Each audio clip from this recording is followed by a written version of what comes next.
Alam nyo ba na mayroong rules and technicalities during tagay?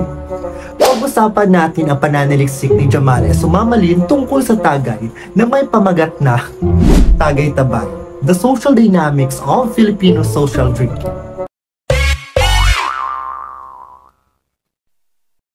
Isa sa mga layunin ng pag-aaral na ito ay matukoy ang mga technical na aspeto at mga patakaran sa pagtatagay. So, I will share to you now some of the interesting results ng pananaliksik na ito. Una, reasons for engagement. Bakit kaya tayo nagtataga? Sabi rito para malingaw. Ibig sabihin, for enjoyment, pwede rin for relaxation, reunion, socialization, and celebration.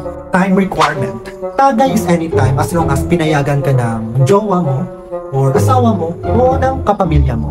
And the tagay will end kapag lahat lasing na o wala nang pambili ng pantagay. Age consideration. Sa ating bansa, kapag nakapatong ka na ng 18, legal na magtagay. Sabi nga ni participant number 10, for me they should be at least age 18 above because it's not good for kids. Pero may nagsasabi naman na walang minimum allowable age as long as kaya mong kontrolin ang sarili mo kapag lasing ka na. Ito yung point ni participant number 6. Teenage start little by little para inigda ko kay master na. May point. Pero hindi talaga pwede.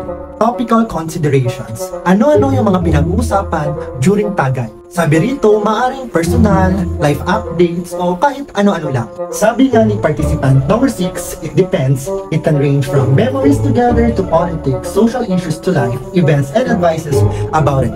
Edi wow, I think dito ako tatagay kay participant number 1. Sabi niya, libak, updates in life, economy, magdepende sa ginawa mo sa among tagay. Magkadugay, magka-anything under the sun ang among istorya. Participants and their roles. May tinatawag tayong gunner o tanggen.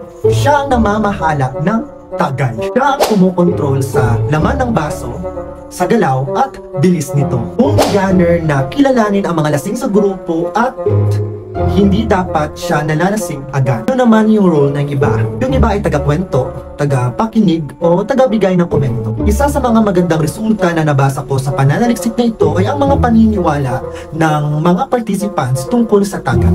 Sabi rito, ang pagtatagay ay nakapagpapalakas o nakapagpapatibay ng ating samahan sa ating mga kaibigan o sa ating mga kapamilya. Ika nga ni participant number 8, the importance of tagay is it creates the stronger band of friendships because we become vulnerable and honest when we are drunk. So we see and appreciate our friends on the most honest state. So that's for today's pananaliksik with Professor Bang.